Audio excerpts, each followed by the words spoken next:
done on Mount Juliet. We had Karen Brown in Hermitage earlier saying that Tulip Grove was closed. Todd, what are you reporting? Well, I just came through the intersection of Mount Juliet Road and Old Lebanon Dirt Road, and I was talking to the Mount Juliet police officer.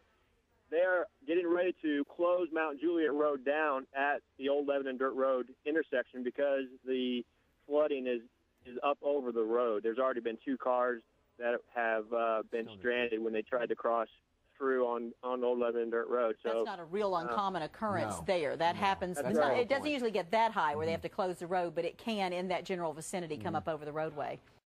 Well, and they are getting ready to close it down there. They're in Wilson County over on Stewart's Ferry. I came across several areas where you couldn't go through because of the flooding over the road on Stewart's Ferry. On Stewart's Ferry Road? Okay. So you were back behind the lake, back behind Priest Lake, Todd? Is that right? Yes, okay. So thank you for that report, Todd. So as we've noticed, we've been getting all sorts of calls in from our reporters in the field talking about a lot of the secondary and not so much secondary when you're talking about Mount Juliet Road, Lisa, shut down. Some major thoroughfares are being shut down. But what is continuing to be amazing, of course, that we have interstates shut down. And now we're looking at just a major movement of water across 24. That's 24 This at is Bell Mill Road. Creek that has not only gotten out of its banks, it has gotten onto I-24. You can see the boat, unfortunately, probably could be used right now in a rescue scenario in that operation, but it is now turned over on its side. We have cars almost completely submerged.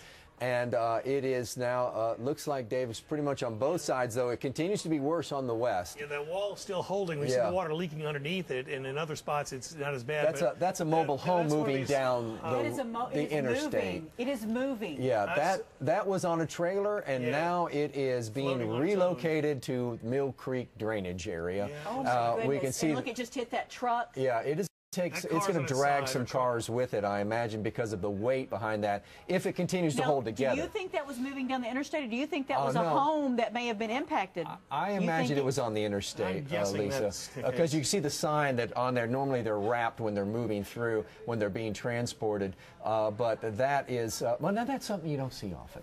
Wow, that's really amazing video. It looks like it's starting to run into something that's slowing it down. It might ground out. Yeah, it may ground out, like you say, but these cars, it's just incredible. Look at the car floating in behind it. It looks like it's upside down.